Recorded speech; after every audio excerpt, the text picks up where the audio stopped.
Bonjour à tous. Un petit clin d'œil pour l'année Darwin. Je sais que cette manifestation a lieu sous l'égide de l'année de la Terre, mais l'an prochain, c'est l'année Darwin, c'est dans le sujet du colloque. J'ai pas la réputation d'être formaliste, mais j'attache, vous comprendrez pourquoi, une certaine importance aux casquettes. Et donc je vais vous dire dès maintenant avec quelle casquette je vous parle aujourd'hui. Je vous parle en tant que scientifique professionnel, enrichi de 15 ans d'expérience d'un travail vers le corps enseignant et en particulier les enseignants de sciences de la nature, sciences de la vie et de la terre. Vous verrez pourquoi j'anticipe légèrement le phénomène créationniste auquel nous faisons face et ces versions les plus sophistiquées profitent en quelque sorte d'une confusion des contours, une confusion des légitimités sur le plan public et sur le plan privé, et ça sera la conclusion de mon intervention. Donc je parle de ma casquette, pensant qu'il est important de savoir à quel titre on parle. Alors, l'évolution, enseigner l'évolution, qu'entend-on par le mot évolution, pour savoir ce qui est nié, et comprendre ce qui est nié spécifiquement lorsqu'on s'intéresse aux négations de l'évolution en dehors du champ des sciences, provenant du dehors des sciences. Si on fait un micro-trottoir, en quelque sorte, quelles sont les représentations du public ou de nos élèves relativement au mot évolution, ou même des professionnels d'ailleurs. Un processus par lequel les espèces se transforment, un mécanisme qui explique l'instabilité foncière du vivant. Une théorie générale de la biologie, de la paléontologie et de l'anthropologie. Il y aura un atelier spécifiquement dévolu à ce que c'est qu'une théorie. L'évolution peut être comprise aussi comme un déroulement historique des formes de vie à la surface de la planète, ce qui s'apparente en quelque sorte à un film, un scénario. L'évolution, vous pouvez avoir en tête également un arbre, la représentation de l'arbre de la vie. Et puis, elle a été souvent comprise, surtout après Spencer, au milieu du XIXe siècle, à partir du milieu du XIXe, l'évolution a été comprise pendant assez longtemps comme une marche vers le progrès. Alors, évidemment, il s'agit de s'interroger si on veut fournir des boîtes à outils intellectuels aux enseignants pour faire face aux contestations des contenus de l'enseignement, en particulier des contestations religieuses. Il s'agit de savoir à laquelle des évolutions on s'adresse. On ne le sait pas toujours, mais il est bon d'avoir déjà ce découpage en tête. Pour les scientifiques, comme nous, scientifiques, disons évolution, nous pensons le plus souvent, je dis bien le plus souvent, la mécanique par laquelle on pense la transformation au cours du temps des espèces, et également la théorie générale dans laquelle nous travaillons. Alors évidemment, là, si je pointe maintenant sur la théorie, pourquoi des penseurs de notre société ont-ils besoin de récuser, de nier une théorie scientifique particulière ? Pourquoi cette théorie-là ? Pourquoi pas une théorie ailleurs, en astronomie, en géologie, en chimie, en physique ? Pourquoi est-ce que c'est très souvent l'évolution qui est en cause de la part de nos concitoyens et en provenance du dehors du champ des sciences ? Il y a évidemment des réponses à ces questions, vous en imaginez certaines, et pour comprendre le pourquoi, il faut s'intéresser au cœur immédiat. Rassurez-vous, je ne vais pas vous faire un exposé sur la théorie de l'évolution. Il y a des boîtes à outils bien plus intéressantes à fournir aux enseignants. La théorie elle-même, elle est déjà exposée dans bien des ouvrages. Mais revenons au cœur de ce que trouve Charles Darwin, et qui est toujours valable aujourd'hui, le cœur du mécanisme lui-même, et qui nous permet de comprendre pourquoi, en fait, l'évolution est mal reçue. Au sein des espèces, au sein de ce que nous appelons les espèces, même intuitivement, Darwin, dans son époque, et toujours aujourd'hui, nous le faisons, nous constatons une variabilité, c'est-à-dire une aptitude naturelle à varier. Dans cette salle, il n'y a pas deux individus qui ont la même tête, quelle que soit la source de la variabilité. C'est un constat brut que l'on peut faire. Le contenu d'une espèce varie dans le temps présent, mais varie aussi dans le temps, on va le voir. Deuxième constat, il suffit de se pencher sur l'activité des éleveurs et des horticulteurs, ce que fait Darwin dans son époque. Il est très documenté sur l'activité des horticulteurs et des éleveurs. Les individus que nous rassemblons sous le même nom d'espèce, ces individus qui se reconnaissent comme partenaires sexuels et qui font de la descendance fertile, eh bien ces individus se laissent sélectionner, en fait, que ces populations se laissent sélectionner. C'est-à-dire qu'en fait, l'horticulteur ou l'éleveur, sachant que les traits des parents sont légués aux descendants, par des croisements différentiels, vont parvenir à modifier l'anatomie, en quelque sorte, la forme ou les traits d'une espèce. Darwin le sait très bien, héritabilité des traits est incluse dans le constat de sélectionnabilité. Les espèces se laissent sélectionner. La question de fond qui animait Darwin, c'est de comprendre les discontinuités dans la nature. Comment se fait-il que tout ce qui a 5 doigts a déjà membres, que tout ce qui a membres a déjà vertèbres, que je ne trouve pas les vertèbres en dehors de ceux qui ont déjà un crâne, et que je ne trouve pas le crâne en dehors de ceux qui ont une bouche. Je veux dire par là que les attributs du vivant semblent se distribuer de manière emboîtée. D'où vient cet ordre apparent de la nature? Alors, je vous l'accorde, à l'époque de Linné, début XVIIIe siècle, la réponse à cette question était prise dans le champ de la théologie. Au moment où Darwin sort son livre, nous sommes à la fin d'une période où les sciences s'émancipent du pouvoir théologique et où les sciences n'entendent plus expliquer la nature qu'à partir des seules ressources de la nature. Donc la transcendance n'est pas convoquée en tant qu'explication scientifique pour Darwin. Darwin cherche une cause naturelle à cet ordre, entre guillemets, naturel. Eh bien, la question était donc de savoir d'où venaient les discontinuités apparentes de la nature et la distribution des attributs. Y avait-il donc un agent sélectif de la nature qui pourrait être éventuellement à l'origine de ces discontinuités? 2 constats, une question. La question étant celle-là, un 3e constat s'impose. Darwin sait que quand on sort une espèce de son milieu et qu'on la met dans un milieu d'où elle ne provient pas, on constate en général 2 attitudes majeures. Soit l'espèce ne s'acclimate pas et elle s'éteint, soit l'espèce pullule. Exemple, les lapins en Australie, c'est pas du vivant de Darwin, c'est bien plus tard. Et vous avez un chapitre fameux au XXe siècle à propos de l'importation des lapins en Australie. Chaque espèce porte en elle-même un potentiel à la pullulation. Or, lorsque Darwin fait son voyage sur le Beagle entre 1831 et 1836, ce qu'il constate, ce ne sont pas des équilibres, ce ne sont pas des pullulations. Dans un milieu naturel non perturbé par l'homme, on pourrait s'attendre à ce que, justement, en vertu de la capacité hégémonique de chaque espèce, on constate l'hégémonie de quelques-unes. Au contraire, moins le milieu est perturbé par l'homme, plus le milieu est riche en espèces. Et donc, il y a des équilibres qui se forment, et la déduction de tout cela, c'est que chacune des espèces doit représenter, à l'égard de chacune autre, en quelque sorte, une limitation dans les ressources. Chaque espèce, donc, dans ce qu'elle est dans un milieu donné, à un moment donné, elle est le fruit de ce que ce milieu tolère d'elle-même, de ce que les espèces voisines tolèrent, et par voie d'extension, de ce que tous les facteurs physiques, chimiques, etc., tolèrent de cette espèce. En quelque sorte, ces limitations à l'expansionnisme intrinsèque à chaque espèce est appelée la sélection naturelle. La sélection naturelle, il faut bien comprendre qu'il ne s'agit que d'un succès reproductif différentiel. D'ailleurs, on aurait mieux fait de l'appeler comme ça, un succès reproductif différentiel. Pourquoi? Le premier constat, tout simplement, c'est de voir que le vivant n'est pas stable. Vous voyez, en haut à gauche, ces petites boules sont des individus. Ces individus se croisent entre eux, et tant qu'ils se croisent entre eux, eh bien, nous avons une limitation qui se produit aux effets de l'altération du vivant. Le vivant ne cesse d'être altéré en permanence. Le vivant n'est pas stable au cours du temps. Le grand flux générationnel est, variable lui-même. Les générations se suivent et ne se ressemblent pas. Eh bien, tant qu'on se reproduit entre soi, on limite la casse en quelque sorte. Les altérations sont compensées. Mais dès qu'on arrête de se reproduire entre soi, eh bien, la divergence s'installe. Alors, les individus, donc, se succèdent dans le temps.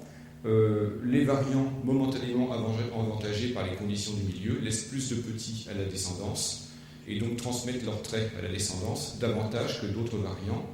Et donc, vous avez là un effet populationnel. Évidemment, quand les ressources du milieu deviennent limitantes, un variant momentanément avantagé peut atteindre une fréquence de 100% et la population aura changé. C'est ainsi que, en quelque sorte, les populations et les espèces donc, évoluent au cours du temps. le mot évolution n'est pas dans le premier livre de 1859, il n'arrivera que plus tard. Donc la sélection naturelle, il faut lui rendre, lorsqu'on l'explique à des élèves, me semble-t-il, sa dimension populationnelle. Quand vous dites sélection naturelle dans un public, souvent l'individu qui vous écoute s'identifie à la chose sélectionnée et donc fait de la sélection naturelle une affaire d'initiative individuelle, comme dans certains documentaires télévisés sur lesquels nous plaisantons souvent, mon ami Pascal Pic et moi-même. La sélection naturelle n'est pas une affaire de destin individuel, c'est une affaire de fréquence populationnelle. Dans la figure du milieu, vous voyez que ce grand arbre, ce flux générationnel instable, eh bien, il se divise à l'image, on pourrait dire d'un fleuve dont les bras s'étalent dans un delta. Il y a des coupures, c'est-à-dire qu'en fait, des événements qui empêchent les individus de se croiser entre eux. Eh bien, soit, quand on ne se croise plus entre soi, on diverge, et au bout d'un certain temps, à force d'avoir divergé, eh bien, on finit par ne plus se reconnaître comme partenaire sexuel potentiel. Ou alors, si on se rencontre, on n'arrive plus à se croiser ensemble, enfin, peu importe les mécanismes, ne rentrons pas dans les détails. Je voudrais juste vous dire que la difficulté de la notion d'espèce aujourd'hui en biologie, et ne date pas que d'aujourd'hui d'ailleurs, c'est d'arriver à mettre des conventions de langage sur un grand flux générationnel théorique qui, lui, est continu dans le temps, mais en même temps, il est instable. C'est-à-dire qu'en fait, vous avez un flux instable de forme, en continuité généalogique, si vous voulez, et là-dessus, il faut que nous projetions des conventions de langage, des conventions taxonomiques. C'est le sens de cette petite bulle grise. Ce que nous appelons une espèce, c'est une communauté reproductive entre un point d'altération, un point de rupture du flux générationnel, jusqu'au prochain point de rupture. J'ai envie de vous dire, si je voulais faire une formule rapide et provocante, une espèce, c'est un entre-nœud de l'arbre de la vie, si vous voulez. Enfin, pour dire des choses plus agréables, regardez la figure du bas à droite, et bien si vous reculez encore, on a une figure de grand arbre du vivant théorique. C'est une généalogie, donc je dis bien théorique, et c'est cette généalogie théorique que nous tentons de reconstituer indirectement à travers une activité qu'on appelle la phylogénie. Attention, la phylogénie ne retrouve pas la généalogie au sens strict, elle n'en retrouve elle n'en infère que des sous-parties, en quelque sorte. Bon, ce modèle de grand flux générationnel que vous avez en bas à droite, il est discuté bien sûr chez les scientifiques. Il y a des possibilités de transfert d'une branche à l'autre selon les organismes auxquels on s'adresse. Je ne rentre pas dans les détails. Mais voilà le fond commun. Où est-ce que je voulais en venir avec ça ? Je voulais en venir au simple fait que l'espèce n'est pas inscrite sur la tête des individus dans la nature, premièrement. Et deuxièmement, si les conditions du milieu déterminent en quelque sorte ou conditionnent le succès reproductif de certains variants, dès lors que nous ne sommes pas capables de savoir ce qui se passera demain dans le milieu de manière contingente, la pensée évolutionniste scientifique n'accorde pas aux espèces de destin. Il n'y a pas de destin. Il n'y a pas de destin envisageable, et cela, lorsque c'est reçu, non pas par des scientifiques, mais reçu dans le public, l'absence de destin suscite une angoisse. Parce que psychologiquement, nous sommes tous accoutumés, en quelque sorte, à nous inventer des destins et à nous projeter dans des actions que nous pensons maîtriser sur un avenir court. Si vous parlez d'évolution tel que j'en parle là, si nous ne sommes pas capables de donner un destin, quel que soit d'ailleurs le temps sur lequel nous cherchons à faire une prédiction, eh bien, nous ne rassurons pas les gens dès lors que les gens demandent, quand je dis les gens, le public a tendance à demander à la science à faire ce qu'elle n'a pas à faire, c'est-à-dire à le rassurer. Et ça, c'est un des premiers points, me semble-t-il, de défaut de réception de la théorie de l'évolution par le public, c'est que l'attitude spontanée, et j'ai presque envie de dire épistémologiquement naïve, c'est de demander à une théorie scientifique de rassurer le public, alors que ce n'est pas sa fonction. Ce n'est pas aux théories scientifiques de remplir la fonction de rassurer le public sur l'avenir, en quelque sorte. Alors, évidemment, cette difficulté de réception que je viens de citer, ce n'est pas le seul facteur de blocage ou le seul facteur de difficulté, mais il suscite, on voit bien qu'il est mobilisé dans les créationnismes. Alors, de quel créationnisme va-t-on parler ? En tant que scientifique professionnel, je ne parlerai que du second. J'en distingue deux, un créationnisme au sens large, un créationnisme philosophique qui relève davantage du cours de philosophie. le créationnisme philosophique consiste à postuler qu'une entité extérieure au monde réel est à son origine et l'a créée. En quelque sorte, il existe autre chose que les réalités matérielles de ce monde, et il y aurait une entité donc créatrice à l'origine de ce monde. C'est en quelque sorte, le créationnisme s'oppose à ce qu'on appelle un matérialisme ontologique. Un matérialisme ontologique dirait tout est matière, et la matière porte en elle-même les germes de son propre changement. Qu'est-ce que la matière ? La matière, c'est ce qui est changeant, tout simplement. Je vous renvoie à l'excellent petit livre de Mario Bunge, qui est au stand de SILEPS ici, sur le matérialisme scientifique. Mario Bunge place bien la question de la nature de la matière dans son livre. Il est à la fois physicien et philosophe, et il pose des questions de manière très bien formalisée. Ici, le créationnisme s'oppose tout simplement au matérialisme ontologique. Ce qui est matière est ce qui est changeant, et le monde n'est que matière. J'ai envie de vous dire que les sciences expérimentales, dont je vais vous donner un aspect des périmètres, en tant que boîte à outils, mise en discussion dans les mains des enseignants pour faire face aux reconnaissances des manifestations d'appartenance religieuse dans les classes, eh bien, j'ai envie de vous dire que ce sens du créationnisme dont je vous parle n'est pas celui dont les sciences peuvent statuer. Ce n'est pas celui sur lequel les sciences peuvent statuer. Le périmètre des sciences que je vais vous proposer montre qu'il n'appartient pas à des scientifiques professionnels par contrat de statuer sur des questions d'ontologie. Même si la science est fondée sur un certain nombre de possibilités méthodologiques, elle n'a pas pour mission de s'énoncer sur un spiritualisme ontologique, un matérialisme ontologique ou un dualisme même.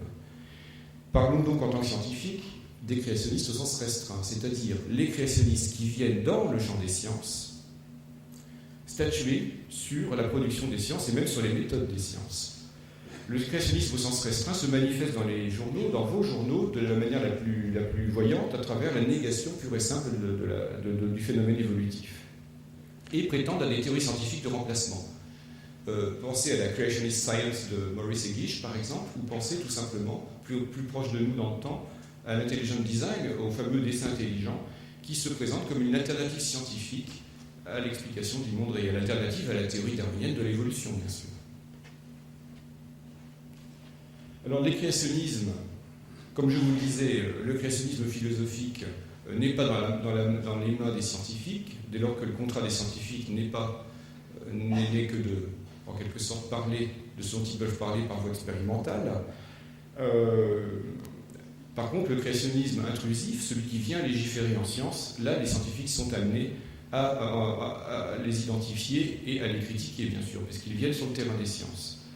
Alors, un créationnisme intrusif, en science, il peut se manifester tout d'abord par une négation pure et simple de la science. Alors, c'est l'exemple typique de l'Atlas d'Arun-Yahya, où les résultats, où la négation est vraiment brutale, c'est-à-dire, j'allais même dire, élémentaire. Vous connaissez peut-être, je ne sais pas si vous avez cet atlas dans les mains, mais on vous donne un fossile en photo, on vous donne un actuel qui ressemble au fossile. La ressemblance d'ailleurs, entre nous, on pourrait en discuter, mais on vous dit c'est pareil, donc il n'y a pas d'évolution. C'est franchement élémentaire comme type d'argumentation. Il y a une négation pure et simple, et on voit bien dans la partie la plus intéressante de l'ouvrage, la partie qui est à la fin. J'ai oublié de vous dire que cet argument est répété ad nauseam pendant, je ne sais plus, 500 pages. C'est des photos de fossiles et d'actuels, avec pas mal d'erreurs d'ailleurs. La partie de la fin est plus intéressante, c'est que là on voit l'idéologie surgir. On rend Charles Darwin responsable du stalinisme, responsable de l'hitlérisme et responsable de la chute des tours, des Twin Towers, responsable du terrorisme. Allez-y voir, je ne vous caricature rien, allez-y voir, c'est manifeste. Donc une négation de la science pure et simple. Il y a aussi une mimétique de la science. Alors Maurice Egish, en 1969-70, comprennent que le créationnisme protestant contestataire de la science ne peut plus remporter l'assentiment au sein de la population américaine et décide de changer de stratégie. Il faut dès lors devenir plus scientifique que les scientifiques, de manière à convaincre le public, récupérer en quelque sorte un vernis de science. mimer la science, c'est le programme de Maurice et Gicht dans la fameuse Creationist Science qu'il fonde à cette époque-là. Plier la science aux besoins d'un mariage forcé entre une théologie particulière, qui est celle du théologien anglican William Paley. Plier la science aux besoins de cette théologie, c'est le programme de l'intelligent design, le dessin intelligent. Regardez, malgré son apparence, on va dire, moderne, nourrie de génétique du développement, nourrie de biochimie, nourrie de biologie cellulaire, regardez le raisonnement qu'il y a en dessous, ça n'est ni plus ni moins que la magnification de l'acte du Créateur à travers la merveilleuse adéquation entre les formes et les fonctions dans la nature. Le ribosome est merveilleusement agencé de manière à traduire des protéines. On vous répète, en quelque sorte, à l'échelle infracellulaire, ce que William Paley disait en 1802 dans le développement de sa théologie naturelle. L'intelligent design n'est ni plus ni moins que la réintroduction de la transcendance en tant qu'explication scientifique. Alors on verra tout à l'heure des questions de périmètre, mais là il y a bien quelque part un viol de périmètre par contrat, depuis 2 siècles, par contrat, moi scientifique et les professionnels avec lesquels je travaille, par contrat, nous ne convoquons pas la transcendance lorsque nous expérimentons, lorsque nous décidons de rendre compte rationnellement du monde réel entre nous. La validation ne passe pas par le recours à une cause unique, omnipotente et omnisciente. Il passe par d'autres moyens que je vais vous expliciter. Mais là, vous avez quelque chose d'assez grave, c'est que l'intelligent design, sans vous le dire, vous fait retourner à avant le XVIIIe siècle, c'est-à-dire en fait à une époque où la transcendance faisait partie éventuellement, pouvait être convoquée, si je peux dire, par des scientifiques. Donc l'intelligent design, ça n'est ni plus ni moins qu'un concepteur, un grand concepteur, dont l'action est à l'origine de la merveilleuse adéquation entre les formes et les fonctions dans la nature. Là, on peut vraiment parler de créationnisme intrusif, car vous avez quelque part la convocation d'éléments de spiritualité directement dans la méthode scientifique. Des choses plus sophistiquées se présentent à nous, en particulier en France, ce qu'on peut appeler un spiritualisme englobant. Ce qui caractérise ce spiritualisme englobant, c'est pas tant la méthodologie qu'un brouillage des légitimités. C'est-à-dire qu'en fait, quelles que soient les organisations qui les véhiculent, on essaie de faire oublier le statut laïque de l'activité des scientifiques en convoquant les scientifiques et en les faisant, en quelque sorte, utiliser le contrat collectif qu'ils ont signé avec la connaissance pour faire passer une option métaphysique personnelle. C'est-à-dire, c'est la confusion entre le statut... Alors là, je disais que j'étais attaché aux casquettes, on va y venir à la fin, ça sera ma conclusion.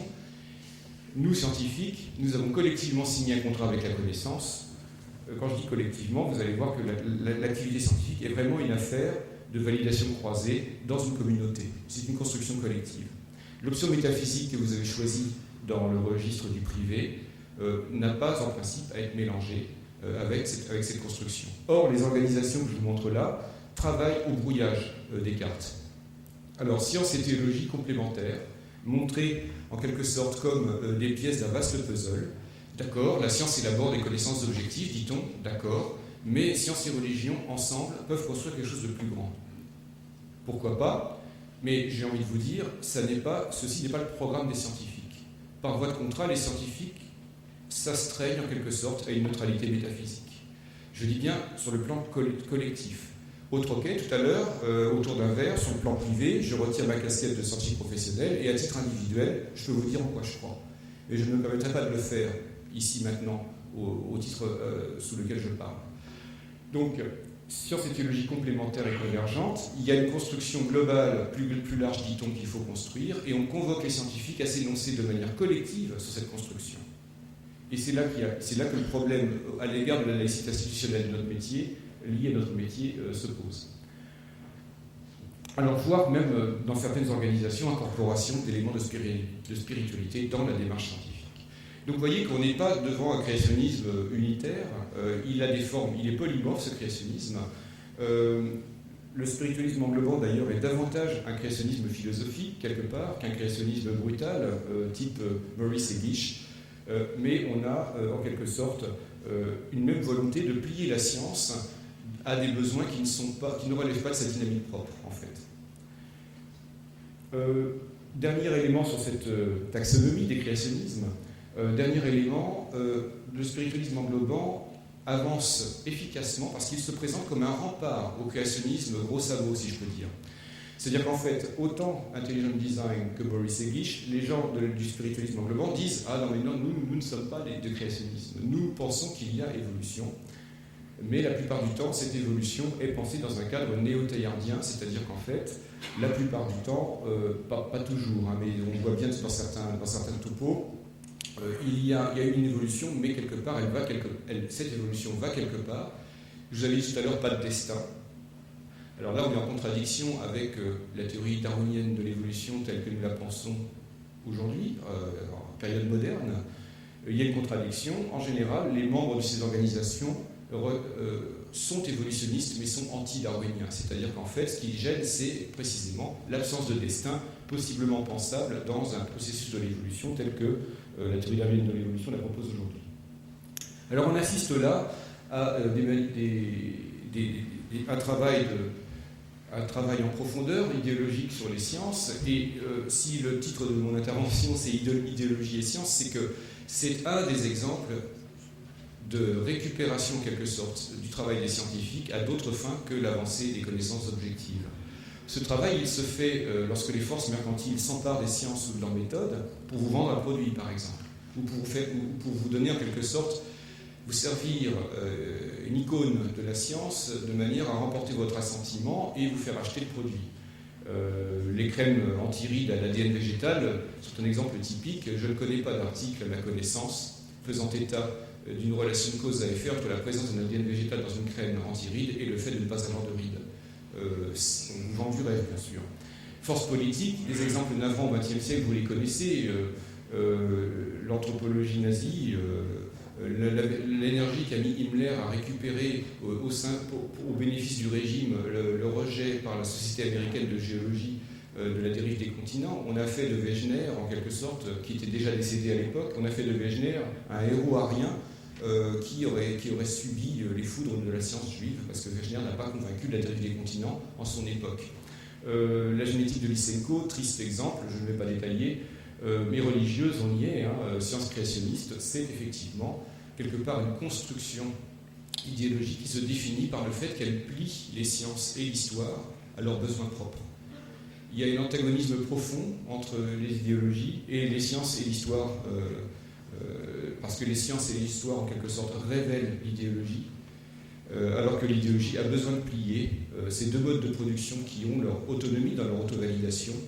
Les idéologies ont besoin de les plier à leurs besoins et les empêcher de dévoiler justement l'idéologie. Pourquoi est-ce qu'il faut qu'on se travestisse en science dans ces cas-là ? La science a un prestige symbolique, certes, parce qu'elle permet peut-être une certaine efficience, elle peut prouver dans ce qu'on appelle les applications scientifiques une certaine efficience, même si elle vit souvent dans une médiocrité matérielle, hein, dans les laboratoires. La science a peu de moyens de défense, si ce n'est des moyens de défense symboliques. Peut-être que les scientifiques, effectivement, ont un peu plus d'accès aux médias, et c'est leur seul moyen de défense. Dans un tribunal, les sciences sont mal placées. Je vous rappelle que Ian Plimer, qui avait porté plainte contre les créationnistes australiens pour fraude commerciale et fraude scientifique, a gagné son procès sur la fraude commerciale, mais il y a eu non-lieu sur la fraude scientifique. Un tribunal n'est pas l'endroit où on statue de science. Une seule exception que je connaisse, c'est le verdict qui a été rendu à Dover en décembre 2005, où effectivement le verdict, quelque part, traite lourdement d'épistémologie et de périmètre de science. Je vous rappelle, là, pour ceux qui ne connaîtraient pas, que le procès de Dover, c'est le procès qui a en quelque sorte permis à la société américaine d'identifier ou de faire identifier clairement l'intelligent design, non pas comme théorie scientifique, mais comme production intellectuelle émanant d'un think tank conservateur et d'une religion en particulier, enfin, bu par des motifs religieux. Beaucoup d'acteurs donc, ont intérêt à utiliser le vernis de la science, et ça, d'ailleurs Boris Egish nous donne un superbe exemple. Hein. On est passé d'un créationnisme négateur en 69 à un créationnisme mimétique, justement parce que c'est facile de mimer les scientifiques sur le plan, on va dire, on risque de se faire réfuter, mais avec un peu de mauvaise foi, la réfutation ne fonctionne pas en fait. Donc d'autres moyens plus financiers ne sont pas opérants, et donc sur le court terme on s'en sort. Alors, par rapport à tous ces enjeux, vous voyez bien que là on est sur des points, si vous comprenez ce qui s'est passé à Dover notamment, ou c'est bien parce que l'intelligent design a failli faire passer pour scientifique ce qui n'était que la théologie de l'anglican William Paley. C'est bien en faisant cette confusion qu'on a failli enseigner justement une théologie dans les classes américaines, à l'école publique. On a là un point de jonction entre l'épistémologie et la politique. Et il n'est pas attendu ce point de jonction, mais quand on regarde les créationnismes anglo-saxons, ce point de jonction devient tout à fait évident.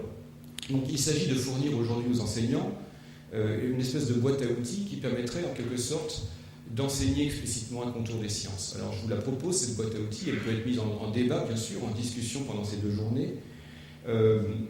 Il me semble quand même important, face aux enjeux dont je viens de vous parler, qu'il soit donné la possibilité à des élèves, au cours de leur cursus, quel que soit l'endroit d'ailleurs, une explicitation du périmètre des sciences. Évidemment, bien sûr, nous sommes, nous scientifiques, pour la réintroduction des sciences expérimentales dans les classes, la démarche, on va dire, participative, en quelque sorte, d'une démarche, de la mise en place d'une démarche expérimentale dans les classes, mais cette démarche expérimentale, elle sera une fois de plus certainement opérationnelle, mais non explicite sur ce qu'elle implique.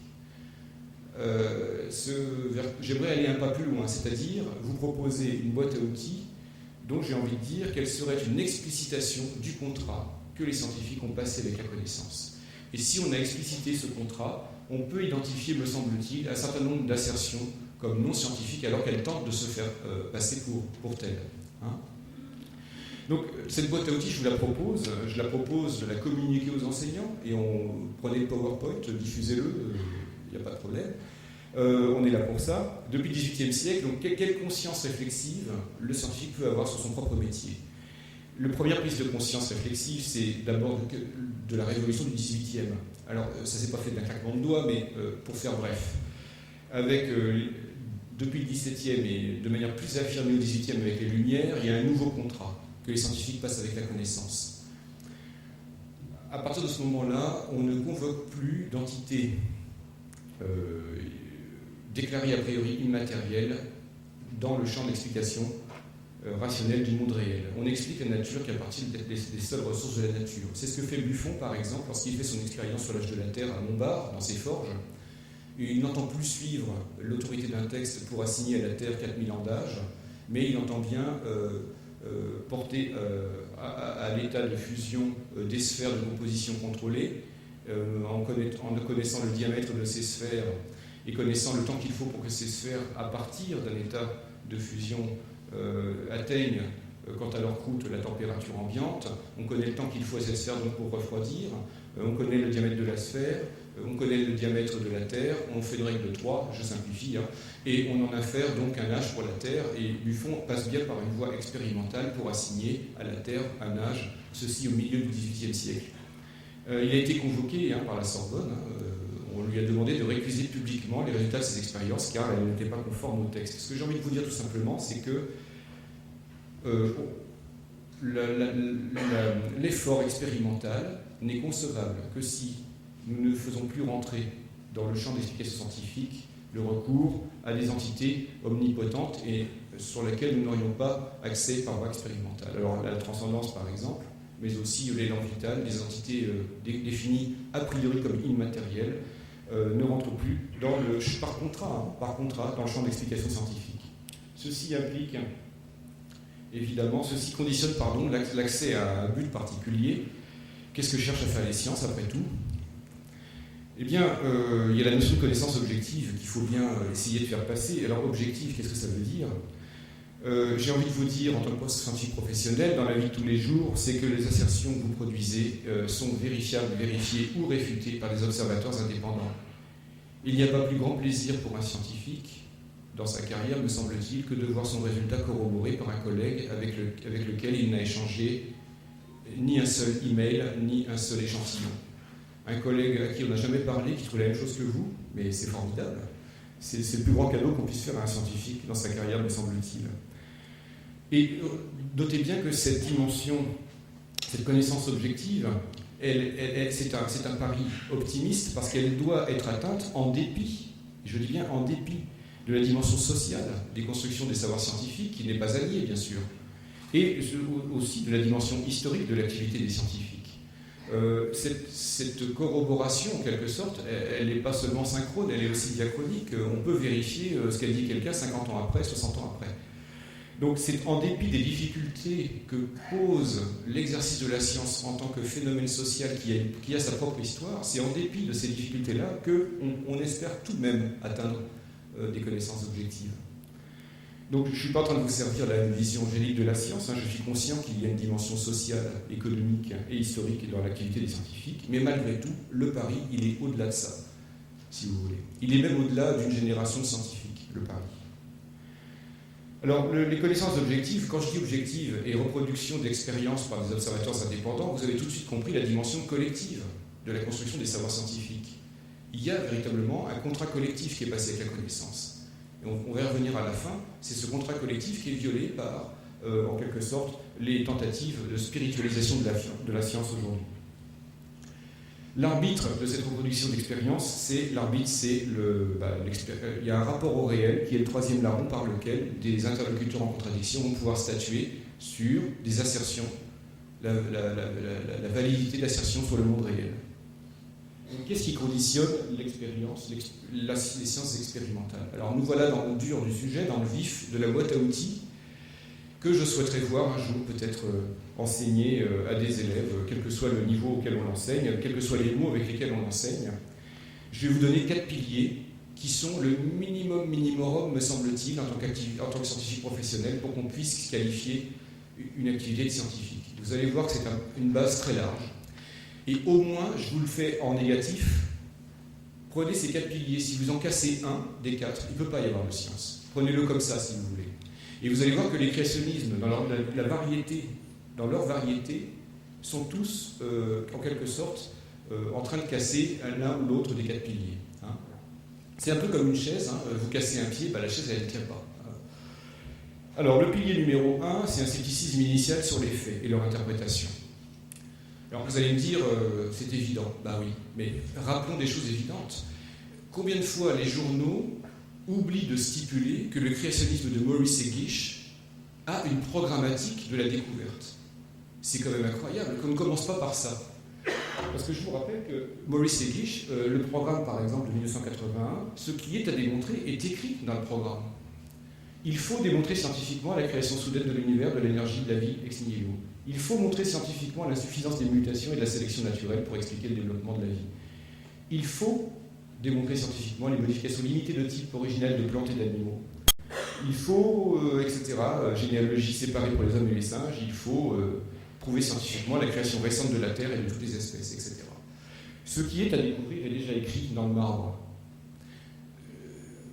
Si nous, scientifiques, nous nous cassons la tête à avoir des protocoles expérimentaux, à construire des protocoles expérimentaux, c'est que nous sommes honnêtement en question. C'est que nous sommes sceptiques sur ce qu'ont trouvé nos prédécesseurs. Et nous sommes sceptiques même sur l'interprétation que certains des prédécesseurs ont donnée d'une expérience. Nous sommes sceptiques en premier par rapport à nous-mêmes.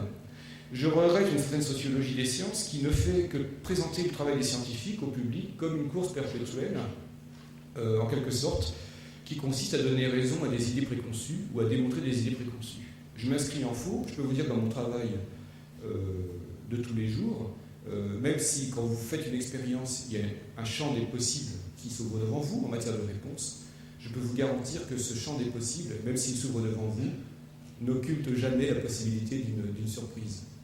La découverte scientifique reste une affaire de surprise. Alors, veut-on, ne veut-on pas de ce que l'expérience vous donne du monde réel? La question ne se pose pas comme ça. L'épreuve, la mise à l'épreuve de ce qui est surprenant passe pour certains sociologues comme en quelque sorte un refus de ce qui est surprenant au motif qu'il faudrait corroborer une idée préconçue. Certainement pas. La surprise que vous avez là, s'il faut que vous la montriez à la face du monde de manière à ce que vos collègues la corroborent, vous avez intérêt à ce que la surprise soit solide. C'est vous. Le travail de scientifique est un travail d'humilité en quelque sorte. Ce qui surgit devant vous, vous devez l'éprouver d'autant plus durement que c'est surprenant. Parce que vos collègues, ils ne vous font pas de cadeaux. Hein. Donc la mise à l'épreuve de ce qui est surprenant, ça vient du fait que ce qui est très nouveau, ce qui est très surprenant, vous avez intérêt à ce que ce soit robuste si vous voulez convaincre vos collègues. Et il faut d'autant plus éprouver ce que vous trouvez que c'est surprenant. Et évidemment, là, vous faites un scoop après. Si c'est robuste, si ça résiste, vous faites un scoop. Mais la mise à l'épreuve de ce que l'on trouve nous-mêmes au laboratoire fait partie de notre éthique du travail de tous les jours. Nous sommes sceptiques sur les faits. Nous ne sommes pas sceptiques sur nos méthodes, comme vous allez le voir, mais nous sommes sceptiques sur les faits qui se présentent à nous. Donc, il est très facile de dire à des élèves, on peut l'expliquer dans un collège, ça, que si un scientifique fait des expériences et qu'il se pose des questions honnêtement, et qu'il n'y a pas de programmatique de la découverte, eh bien, le créationnisme de Maurice Egish, qui se présente comme un créationnisme scientifique, c'est même pas la peine de parler d'évolution dans ce cas-là, on peut déjà dire que ça ne peut être scientifique, ça ne peut pas être de la science. Et je crois que la boîte à outils, avant de parler d'évolution, elle est là, elle est épistémologique. On est sur des questions de périmètre, justement, périmètre de science. Deuxième pilier, un réalisme de principe. Alors, je sais que le mot réalisme est en discussion, n'est peut-être pas adapté à ce que je vais vous dire, mais on peut en discuter. Le scientifique fait son travail avec un principe qui ne peut pas passer outre, à mon avis, c'est que le monde qui existe là-dehors, le monde qui est là-dehors, a une existence qui ne dépend pas des idées que je m'en fais, des propos que j'en tiens, des expériences que je fais sur lui. Alors, c'est trivial à faire comprendre ça aussi, finalement.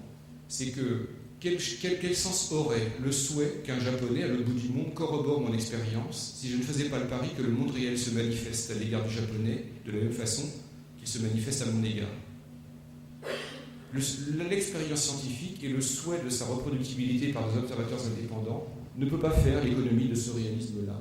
Le monde réel existe indépendamment des discours que j'en ai et indépendamment de moi en tout cas. Ceci n'est pas compatible avec toutes les philosophies, vous le savez. Troisième pilier, tout ce que la science appréhende sur le monde réel est matière ou propriété de celle-ci. Alors ceci est très subtil. La science ne prétend pas que tout ce qui est réel est matière.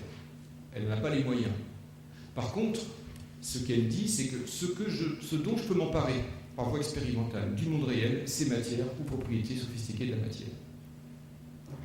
Donc c'est ce qu'on appelle un matérialisme méthodologique. C'est une condition méthodologique de la reproduction des expériences. C'est la possibilité de donner à des expériences sur le monde réel d'être produites en quelque sorte. C'est un matérialisme seulement méthodologique. Il n'est pas un matérialisme ontologique. Alors, ce matérialisme-là est très combattu par les créationnistes. Vous vous en doutez bien. Vous allez comprendre pourquoi dans un instant. Les créationnistes le font passer soit comme un matérialisme vulgaire, c'est-à-dire comme, en quelque sorte, la suspicion qu'il faudrait jeter sur les scientifiques de leur amour dévoué au bien de consommation à travers les productions des technosciences. Un matérialisme ontologique, on présente ce matérialisme, on le soupçonne d'être un matérialisme philosophique finalement. Une idéologie, alors ça c'est fait de manière très claire par Philip Johnson, qui est un des principaux acteurs de la création intelligente aux États-Unis, à Seattle. Philip Johnson traite les scientifiques conscients de la condition matérialiste de leur travail, il les traite de marxistes, par exemple. Alors, autant vous dire que ce matérialisme-là, vous vous en doutez, il ne date pas de Marx, il date au moins du XVIIe siècle, et puis si on remonte à l'Antiquité grecque, on en trouve bien sûr des acteurs. Un réductionnisme, alors là aussi c'est devenu un petit peu la tarte à la crème épistémologique, faire passer le matérialisme méthodologique comme un réductionnisme, comme si tous les phénomènes du monde réel allaient être expliqués en termes de molécules, vous voyez. Je résume, mais évidemment c'est beaucoup plus compliqué que ça. Il y a toute une pensée émergentiste, retournée à Bunge d'ailleurs, je vous renvoie encore une fois à cet auteur, que j'apprécie beaucoup pour sa clarté. Le matérialisme méthodologique des sciences n'est pas un réductionnisme. Alors pour vous donner un exemple de manipulation épistémologique, et l'intelligent design sur les sites web, vous pourrez le lire vous-même, la programmatique dans leur Wedge Document comporte cette phrase « faire échec au matérialisme scientifique et à son héritage destructeur sur le plan moral, culturel et politique ». Alors là, autant vous dire, et je vous en convaincrai, je pense, à la fin, on mélange vraiment tout à cet endroit-là. Le remplacer par une vision théiste qui veut que la nature et les êtres humains ont été créés par Dieu. Ceci est à la fois un programme culturel, social, mais aussi un programme scientifique. Il faut le lire comme tel. Et c'est à ce titre que moi, scientifique, je m'érige contre ce programme. S'il fallait s'ériger contre ce programme sur le plan social ou politique, je le ferai en tant que citoyen. Mais en tant que scientifique, je peux effectivement le contester.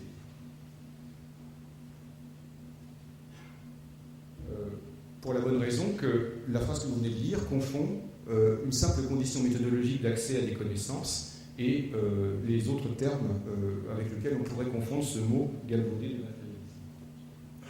Dernier pilier, la rationalité. Point d'expérience scientifique, si la raison n'est pas convoquée, s'il n'y a pas un minimum de logique, et même un maximum d'ailleurs, et le principe de parcimonie qui veut que lorsque vous préférez une explication à un phénomène, lorsque vous avez à choisir entre différentes explications, vous préférez celle qui fait appel au plus petit nombre d'hypothèses non documentées surnuméraires. C'est ce qu'on appelle le principe de parcimonie. D'ailleurs, à chaque fois que vous êtes rationnel, vous êtes parcimonieux. Vous ne vous en rendez pas compte, mais dans la vie de tous les jours, vous êtes parcimonieux, en fait, lorsque nous décidons d'être rationnels. La parcimonie permet de choisir, oui, différentes théories, on y reviendra dans l'atelier 1. Donc voilà en quelque sorte la boîte à outils élémentaire, et on peut vraiment dire que si vous cassez l'un de ces 4 piliers, il ne peut s'agir de science. C'est vraiment le programme minimum que nous respectons, et c'est un socle large. Vous mettez là-dedans, pour moi il n'y a pas de science dure, pas de science molle, vous mettez là-dedans la démarche des historiens, celle des sociologues, celle des chimistes, celle des physiciens, celle des biologistes. Alors, identifier les confusions, aider le public, aider nos élèves à identifier les confusions qui sont à l'œuvre. Une des principales confusions à l'œuvre par les créationnismes et qui leur permettent de contester le darwinisme précisément, c'est la confusion classique entre un discours de valeur et un discours de fait. En quelque sorte, ça consiste à faire dire aux sciences ce qu'elles ne disent pas, de manière à mieux les annexer et à mieux les contester, ou alors à mieux les transformer de l'intérieur, ce qu'ils souhaitent faire. Par exemple, l'intelligent design fait sa communication sur le web avec cette phrase, qui est une phrase affirmative, donc c'est eux qui le disent, 80% des Américains refusent que soit enseignée à l'école publique une théorie qui prétend que la vie d'un ver de terre n'a pas plus de valeur que la vie d'un homme. Alors vous voyez tout de suite la confusion qui est créée à cet endroit-là, c'est que quand on voit ça, évidemment, ça remporte l'assentiment, quoi, la vie d'un ver de terre n'a pas plus de valeur que la vie d'un homme, et c'est scandaleux. En fait, on fait dire à la science ce qu'elle n'a pas à dire, ou ce qu'elle ne dit pas d'ailleurs. Ce que dit la théorie darwinienne de l'évolution, c'est que si l'homme fait partie du monde réel, si l'homme fait partie du monde naturel, si nous cherchons une origine naturelle à l'espèce humaine, la méthode de travail avec laquelle nous assignons une place à l'homme dans l'art du vivant est la même méthode de travail que celle avec laquelle j'assigne une place à la pâquerette, au ver de terre ou aux champignons.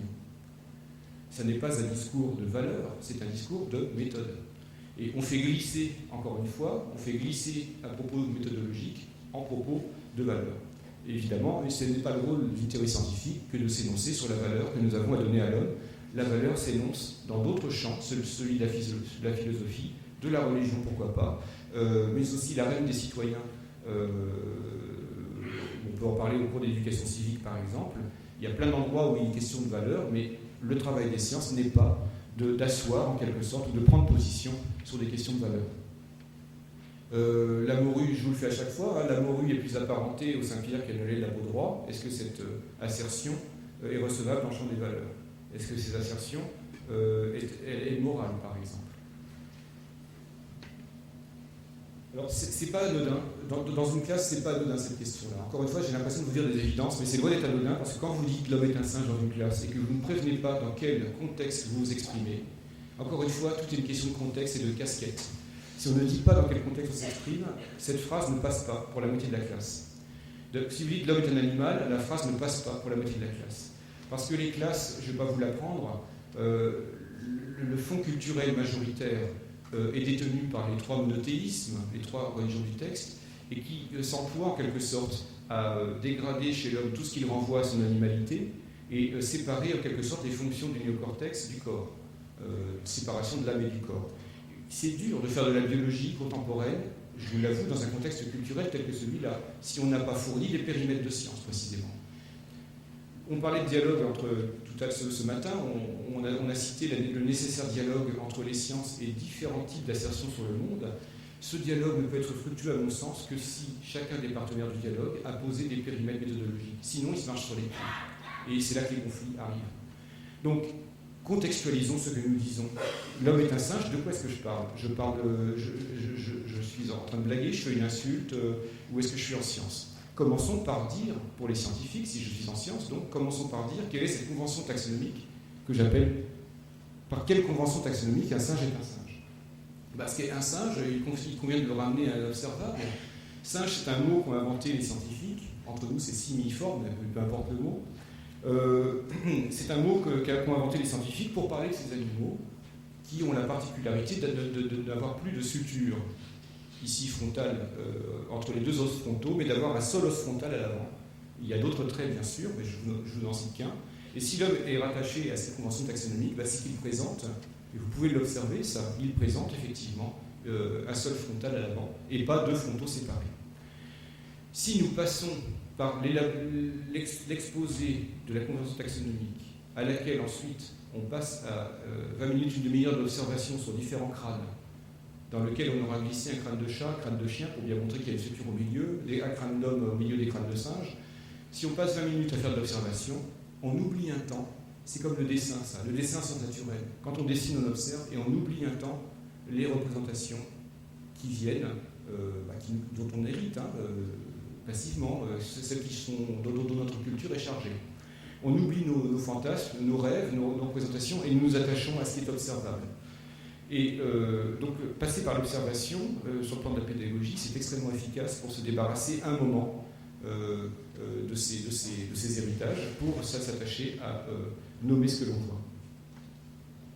Alors, la difficulté de séparer du champ des valeurs et champ des faits, cette difficulté, elle existe dans l'histoire des sciences. Ça n'a pas été toujours simple. Encore une fois, je ne veux pas vous servir une vision trop simplifiée des sciences. Monsieur Linné s'exprimait typiquement à une époque où il y avait continuité entre discours de valeurs et discours de faits. Sur la 11e édition de son système naturel, à gauche, là, vous le voyez, comme le nouvel Adam, au paradis terrestre, en train de classer les espèces de la création. On est dans une continuité entre science et théologie. Et Linné dit lui-même, la systématique, c'est-à-dire la science des classifications, et la science divine, c'est celle qui se propose de retrouver la perfection du plan divin. Donc ça n'a pas toujours été simple, bien sûr. La confusion entre discours de valeur et discours de fait, c'est perpétueux, et bien au-delà de Darwin, bien sûr. Gould le dénonce de manière efficace dans un livre qui s'appelle La vie est belle, mais dans d'autres de ses livres aussi, où il montre que l'évolutionnisme de Spencer s'est agrémenté d'une notion de progrès qu'on a assignée d'ailleurs à Darwin, et qui n'est pas du fait de Darwin. La confusion du progrès de l'évolution avec la théorie scientifique relève d'une confusion entre justement des questions de fait et une échelle de valeur. Et si vous voyez les expressions de cette échelle de valeur, eh bien les grades, je ne vais pas expliquer, là on n'a pas le temps, je ne vais pas expliquer à gauche ce que sont les grades, mais on peut très bien penser finalement, en dernière analyse, sur le plan épistémologique, on peut penser la persistance des grades, en dépit du fait qu'ils ne collent pas à la phylogénie, on peut penser à la persistance des grades en partie par le fait que ces grades nous confortent en quelque sorte dans la valeur que nous assignons à nous-mêmes, dans une histoire devenue évolutionniste de la vie. S'il y a le grade des poissons, c'est parce qu'ils soulignent le grade de la trapode. Les amphibiens valent parce qu'ils ne sont pas sortis, ils n'ont pas fait le phamiotique. Les reptiles sont reptiles parce qu'ils n'ont pas les poils et n'ont pas appris à voler. Qu'est-ce qu'on a en haut? On a les placentaires, et au-dessus des placentaires, on a l'homme. L'homme, et il y a bien plus que ça dans l'échelle des valeurs. Je laisserai Pascal Fick vous en parler dans son atelier, mais vous voyez cette figure à droite. Elle vous montre simplement de manière humoristique que les valeurs, dès lors qu'on fait de la diffusion des connaissances, on avait sorti au labo les valeurs par la porte, et quand on fait de la diffusion des connaissances, les valeurs reviennent par la fenêtre. C'est toujours des hommes qu'on vous montre évoluer, jamais des femmes, voyez. Donc les femmes se retrouvent en quelque sorte, vous voyez ce que je montre. Alors, la confusion fait-valeur, elle est vraiment, à mon avis, centrale dans la réception d'un enseignement des sciences à l'école. Un périmètre de science et savoir se dégager des discours de valeur de manière à mieux faire appréhender les questions qui ne relèvent que des faits, c'est un enjeu véritable pour une pédagogie des sciences efficace, me semble-t-il. Et je le sais en tant que citoyen, parce que je sais les succès des créationnistes ou des mouvements spiritualistes français en particulier, quand ils entendent recoloniser la science par la religion de l'intérieur, au motif que la science est immorale. Alors ça, je l'ai entendu plusieurs fois. Et je l'ai même vu écrit, il y a une confusion entre l'amoralisme des méthodes scientifiques et l'immoralisme intrinsèque des sciences. Alors le discours consiste à dire, vous voyez, les sciences sont immorales parce que la démarche rationnelle sur le monde réel, finalement, a produit la bombe atomique, sert à produire des armes chimiques. Si on veut que la science redevienne humaine, en quelque sorte, parce que ces gens-là sont ils ont le monopole de l'humanisme, je vous le rappelle. Donc si les sciences doivent redevenir humaines, elles doivent dans leur démarche incorporer des éléments de la foi, des éléments en provenance du secteur de la religion. Et il y a deux tours de passe-passe qui sont faits là. Les méthodes scientifiques ne sont pas immorales, elles sont amorales, ce qui n'est pas du tout la même chose. Vous me comprenez assez vite, la méthode de phylogénie avec laquelle j'ai pu savoir que la Baudroie est plus apparentée à la morue que la morue de pardon, c'était l'inverse. La morue du Saint-Pierre que la morue de la Baudroie, le qui est plus apparenté à qui, j'ai séquencé des gènes, j'ai aligné les séquences, j'ai un algorithme qui construit un arbre, est-ce que l'algorithme est moral ou pas ? Est-ce que le résultat est moral ou pas ? Et c'est hors champ, vous le voyez bien. Donc les productions des méthodes et la production de méthodes et la production de résultats ces productions ne sont pas destinées à servir un discours moral ou politique, bien sûr. On est dans l'amoralisme. L'immoralisme, c'est autre chose. Alors je crois que ce qui est à l'œuvre, c'est la confusion entre deux couches que je tiens toujours à dissocier. C'est qu'il y a un cœur méthodologique, alors là je simplifie bien sûr, un cœur méthodologique en violet des sciences, où vous avez des algorithmes qui vous permettent de faire des démonstrations, et ces algorithmes sont amoraux, ils sont hors champ du point de vue de la morale. Par contre, la mise en œuvre de ces méthodes, elle, s'accompagne d'une couche de contrôle, qui est la couche bleue, et qui est la couche du contrôle social de l'activité des scientifiques. C'est le lieu de l'expression de l'éthique, notamment. Et juste pour vous donner un exemple, pour séquencer ma morue, dont je vous parlais tout à l'heure, j'ai dû anesthésier ma morue. L'anesthésie ne sert à rien dans l'article que je publie. L'article qui doit rendre compte de mes résultats à la face de mes pairs, dans cet article, il n'est même pas fait mention du fait que la morue a été anesthésiée, parce que ça n'apporte absolument rien à la démonstration. L'anesthésie, elle se passe au labo. J'anesthésie la morue parce que vous, citoyens, vous avez voté des lois pour limiter, pour endiguer en quelque sorte la souffrance animale dans les laboratoires. Vous l'avez fait à bon escient, je respecte, d'ailleurs la loi me l'impose, je respecte le protocole, j'anesthésie la morue, mais l'anesthésie ne sert pas du tout le cœur en violet au milieu. L'anesthésie est dans la couche bleue. Donc il ne faut pas confondre évidemment les méthodes de la science, leurs méthodes de démonstration, et l'organisation sociale autour de la mise en œuvre de ces méthodes. L'organisation sociale et scientifique, bien sûr qu'elle est morale, bien sûr qu'il y a des lois qui contrôlent en quelque sorte ce que font les scientifiques. Et d'ailleurs, dans cette couche bleue, il y a aussi le pilotage de la science.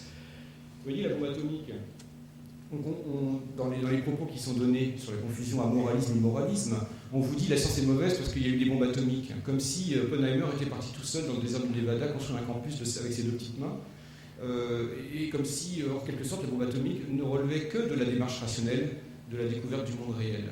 Évidemment non, on se trompe de cible. Là, il s'agit de rejeter le bébé avec l'eau du bain, si vous me permettez. C'est-à-dire qu'en fait, on dénonce en quelque sorte à profit, parce que le bénéfice il est ailleurs, on dénonce à profit la démarche rationnelle de la découverte du monde, de manière à ne pas dénoncer non plus les conditions politiques et sociales par lesquelles Oppenheimer s'est retrouvé à faire un campus ex nihilo dans le désert du Nevada. Vous vous doutez bien que l'Amérique était en guerre, que les Allemands risquaient d'avoir la bombe atomique avant les Américains, que c'est une décision d'État extrêmement lourde et extrêmement organisée. Il y a un contexte évidemment, pas seulement culturel, politique, économique et historique qui fait que la bombe atomique a été rendue possible. Cela ne déresponsabilise pas Oppenheimer, ne me faites pas dire ce que je n'ai pas dit. Le scientifique qui contribue à de telles activités, ces scientifiques sont moralement responsables, mais l'émergence de cet outil qu'on peut regretter, en quelque sorte, l'émergence de cet outil n'est pas redevable qu'à la seule démarche rationnelle de la découverte du monde réel. Vous m'avez compris. Alors évidemment, ces tours de passe-passe-là, ils sont permanents, y compris dans nos médias les plus lus. J'ai vu ces confusions dans le journal Le Monde, pour ne pas vous le citer, et c'est pour ça que je les mets là, parce que ça fait partie des autoroutes par lesquelles, en quelque sorte, les créationnismes avancent. La science est mauvaise, donc il faut remettre la religion dedans, de manière à la moraliser. Ce qui pose en dehors de ça le problème de la légitimité du monopole que se donne la religion de la morale. Ça, c'est un sujet dont on pourrait discuter lors effectivement des tables rondes demain. Manipulation du statut des théories, ça vous l'avez entendu. Combien de créationnistes tapent du poing sur la table en disant « l'évolution n'est qu'une théorie, n'est pas un fait ». Alors on traitera de cette question dans l'atelier 1. Et puis j'en terminerai sur les confusions avec la dernière, j'ai bientôt fini, la confusion justement entre des résultats scientifiques acquis collectivement et des options métaphysiques personnelles. Alors ça, c'est la version la plus sophistiquée des créationnismes contemporains que vous pouvez voir s'exprimer régulièrement en France aujourd'hui. La science fonctionne, elle fonctionne par un universalisme non dogmatique. C'est une formule que j'emprunte à Yvon Quignou, qui sera d'ailleurs qui fera partie d'un des ateliers, une des tables rondes demain. Universalisme, parce que nous avons comme grand projet optimiste de construire des connaissances objectives, c'est-à-dire si elles sont appelées à être reproduites par des observateurs indépendants, ces assertions, alors elles acquièrent une dimension universelle depuis 2 siècles, non dogmatique, parce que bien sûr, nous ne cessons de nous remettre en cause nous-mêmes scientifiques, nous-mêmes d'abord en tant qu'individus scientifiques, mais aussi remettre en cause ce que nos collaborateurs ont trouvé. Alors, bien entendu, il y a un cadre collectif à ça. La construction des savoirs scientifiques est une construction collective, on ne le dit pas assez.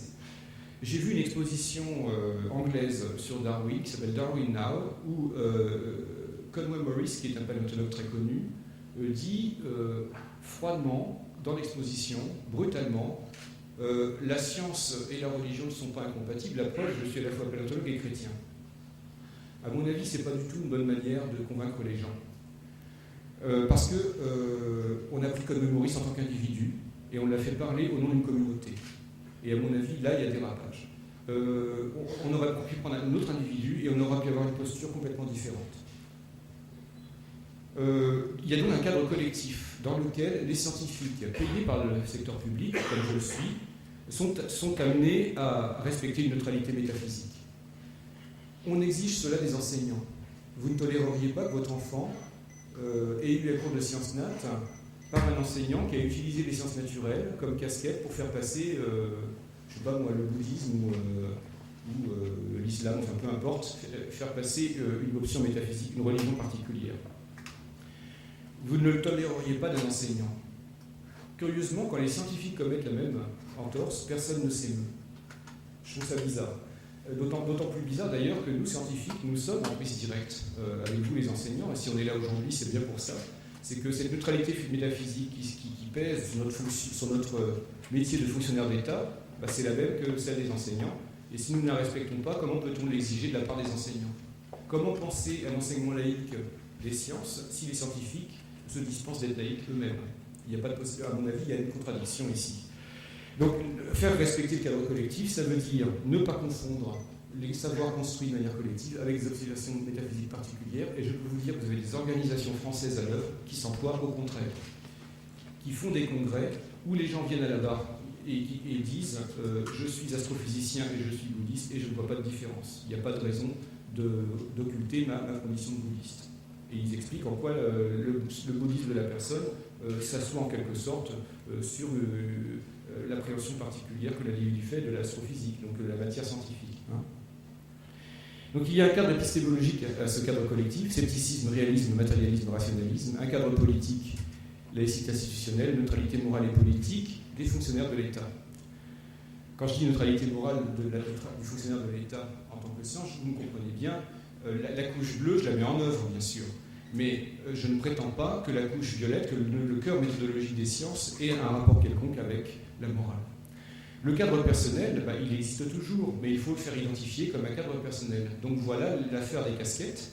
Il faut savoir à quel titre nous parlons. Il faut contextualiser nos propos, et il n'y a que comme ça que nous ferons dialoguer la science avec quoi que ce soit d'autre d'ailleurs. Science et philosophie, science et religion, science et art, science et littérature, etc. Chacun est libre d'élaborer pour soi un agencement métaphysique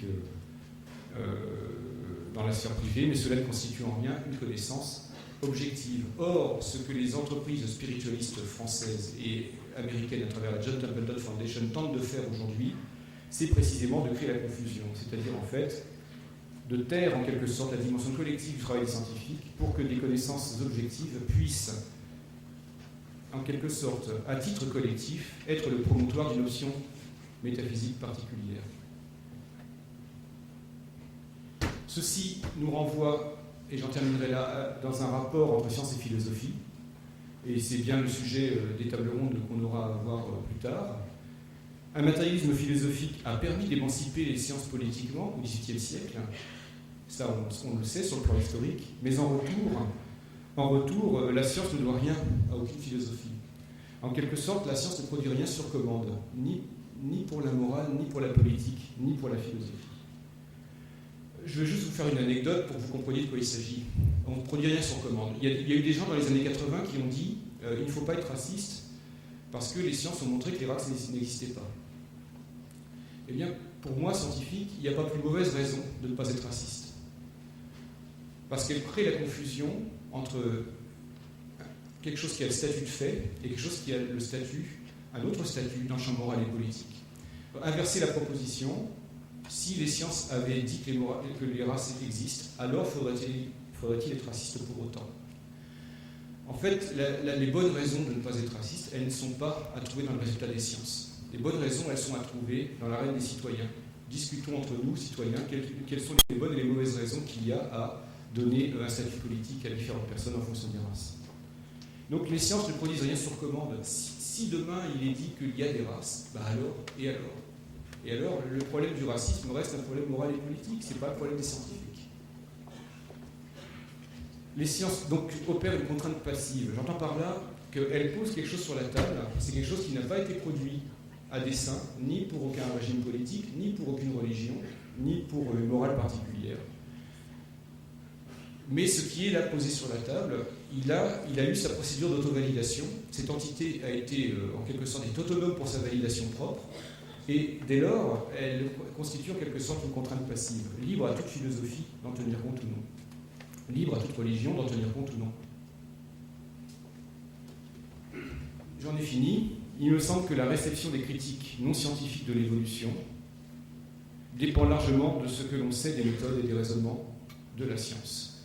Et c'est pour ça qu'avant de parler d'évolution, ou même en même temps, si vous voulez, il me semble important, moi, en tant que scientifique professionnel, de parler de la boîte à outils méthodologique des scientifiques.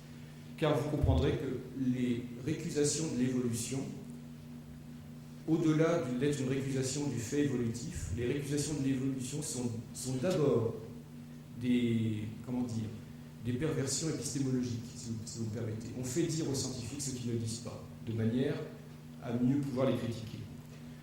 Et donc, je milite pour un enseignement explicite du contour méthodologique des sciences. Quand je dis explicite, il ne s'agit pas seulement de faire des manips et de faire comprendre comment on avance, il faut expliciter ce qu'on fait. Les manips que l'on fait, elles reposent sur un scepticisme initial honnête. Les manips que l'on fait, elles reposent sur un réalisme de principe, sur un matérialisme de méthode, et sur, évidemment, la mise en œuvre d'une rationalité dont on espère qu'elle est ce que les hommes peuvent partager de manière la plus large. Merci de votre attention.